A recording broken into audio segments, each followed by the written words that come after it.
Hello, and welcome to this edition of Bayou Time. I'm your host, Keith Weissach, licensed clinical social worker with Terrible One Home Care. So very glad you are joining us. However, you may be joining us, we appreciate it. And we never really know where we're going until we take a look back at where we've been. And one of the persons that is doing that every day to make huge changes in their community is our district attorney over in Lafourche Parish, Christine Russell. Christine, thanks for joining us. Thanks so much for having me. I always love to come on. Yeah, we really are kind of taking a look back at 2022 as we're sort of ending the year to see those things that we've accomplished and again, moving forward, what we need to accomplish in the next years to come. And I'm very proud of our office staff. After COVID and after Ida, we of course had to make some adjustments. And I think we've come back strong in 2022 and we'll continue to come back stronger in 2023. Looking back, some of our programs, of course, we either had to stop or we went to some type of Zoom, but we reintroduced our Domino program, which is so important to us in the spring with our seniors. We were Right. able to get to 3 out of 4 of our high schools. And so it was in person. And again, it's so powerful. And I'm so delighted that we were able to do that. We've contacted Kaylee Gisclair at Terrebonne General to maybe partner with them in the spring so that we can do more with Wow. that program. I'm excited about that. So I'm looking forward to that in the springtime. Also, I think because of Ida, we really had to kind of change our office and make sure that we implemented that contractor fraud response team. I know Terrebonne did as well. We did it so quickly. And we put that team together so quickly with Sheriff Weber. And I think in 2022, we saw the results. I mean, we had just about 15 cases, which is incredible. And I Yeah. think because we started so quickly, that's why we had so few cases. Yep. We talked to our counterparts in Calcasieu Parish, and they had almost 150 cases, but it took them 9 months to get the team together. I think learning from maybe their mistakes a little bit, I think helped us put contractors on alert that we were going to take these cases and prosecute. Yep. So I'm really proud of that. Looking back at 2022, we still have some, and we're still looking at those complaints that come in. And I know you guys are, of course, doing it as well. I'm also very, very proud of our advocacy center, and I know you guys have one too, Mm. and you're proud of it as well. All during COVID and all during Ida, Shannon Grow, our forensic interviewer, kept those doors open and did those interviews. And in 2022, we hit that milestone of 3,000 interviews that Shannon has had since he's been there, Wow. since 2006. And we're at about 240 interviews so far in 2022, Okay. but it's a big year for us. We've moved in the past 2 years to our present location. We have now funding to hopefully add in 2023 our counselor, which Wow. we're very excited about. We've been working towards Yeah. that. Right. So that will be looking forward 2023. The mental health elements come into the advocacy center, and I'm very excited about that. Which, listen, as a social worker, I really have followed the programs that have really dug deep to find out where are the issues and how do we connect people. Yes. And that's such a big deal. And then so the children's advocacy centers are just so valuable to really seeing where the needs are. I think programs like that, I think all programs that look at the mental health aspect of folks and how we can help them move on the best that they can and make sure that we address that.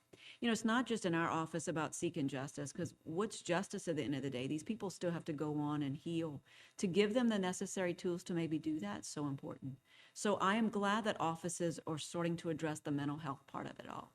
So I'm Yeah. very proud of our office when it comes to that. Yeah, it's kind of that final piece, if you will, about changing their future. It is. Identifying the issue, the need, and if there's laws broken, those issues, and then figuring out what they may need, and then connecting them with that piece to make their future better. Correct. That's really what it's about. And I know that the Terrebonne Advocacy Center has done a great job with that. For us, it was always about funding. When we used, of course, our LCSW at our office, Heidi Irwin, but Mhm. to have an in-house person at our center is just going to be so instrumental in changing lives. So I'm excited about that. And so I think 2023, I'll be here telling you about maybe introducing our LCSW to you. That would be wonderful. I would be very excited about that. I'd be very, very excited we about would that. be glad to do that. And as putting that piece in place, like you said, with somebody who's being present, that's in your office. Yes. There, Yes. one-stop shop to figure out what's needed. It's really Boy, and a if you great can get there process. right at the beginning of that disclosure, and you can start working with that child in those early stages, as opposed to months later when we finally get them in our office, that's huge. It's huge because maybe you'll give them the strength to get through a trial and get through the process that we all know takes so long to get through. Right. It really does. And so anything you can do on the front end that helps with some of that healing and just making somebody feeling stronger and feeling supported. Because Absolutely. they feel like they're on an island so very Absolutely. often. They feel so isolated or threatened. And if we can reduce some of that, that's really, I think really it's key. important to do. And I think that's key us also in our office with all victims, not just our children, but with Right. all our Sure. victims. Absolutely. And so we've implemented that, and I think that department's gotten stronger. I was happy to see this year that we reintroduced our senior sources in both Thibodeau and LaRose, which is our program to show our senior citizens all of the free services that we have in our parish, as well as bring all our public officials in to tell them what services their office maybe provides to them as well. So it was great to be back in person with that. Last week, we reintroduced our hunter safety program with Wildlife and Fisheries in Choctaw. We went there, had a great night with them. And so it's so great to be reintroducing programs in person. A new sense of normalcy to us, and we can get back in our community because, as you know, the only way that we're really going to ever make a really dent in crime is just to be proactive with our community, and we're glad to be back. But at the same time, you're dealing a great deal with some of those crimes that we just have to deal with. And give us an update on kind of where we've been and where we are with that. Sure. First, I think our office has always realized that being proactive was important if we're ever going to make a dent in our crime. And being proactive, I think, really needs to be not only community, but also with our children. I'm very proud our staff, David Malonzo in our office, worked on a vaping program, and that was implemented just a few weeks ago in one of our schools. Again, being proactive, starting to talk to children about the dangers of vaping, but that's going to lead into dangers of drug use. And then hopefully we can reach, even if it's one, and to prevent them from committing crimes later on, whether it's, selling drugs or using drugs. So I think being proactive is very important. And so we're going to continue to be innovative with our programs and how to reach our children. But one of the things that we're having to deal with is that delay that we've had for these past 2 years with trials and crime and the things that we're seeing in our communities, they're continuing. And so I always say, the justice system moved slower than a snail. If it could be possible, we're moving even slower than that with some cases, just because we're trying to catch up. But in our office, in 2019, we had about 15 jury trials, which is good. It's a good year because we're only allotted a few every year because our judges have a civil docket as well. We don't have just a criminal court, sort of like you guys in Terrebonne. Right. So then when we came to the next year, we were just at maybe 2 before COVID hit in 2020. 2021, toward the end of that year, we were able to get in a couple of jury trials. But 2022, right now we're at 17, and we have 4 more scheduled to the end of the year. Wow. So our prosecutors are working really, really hard to make sure that we prioritize those cases that have been sitting, the murders, the rapes, that we could not try, but at the same time, realizing that crime hasn't stopped. And so we have to continue to provide the services to our victims this time, those who've been waiting and those new victims, as well as prioritizing then what are we going to try? We can't waste these jury weeks. And so that's become very, very important to us as well. Another thing that I found very, very important this year is these monthly meetings with our law enforcement officers. We meet every month with Thibodeau Police Department. We had our meeting this week, and it's what's going on in our communities. Is there anything that we need to know to get back to our assistance? Is there any kind of patterns that you're seeing? And we do that with Thibodeau Police Department once a month. We constantly communicate with Lafourche Parish Sheriff's Office.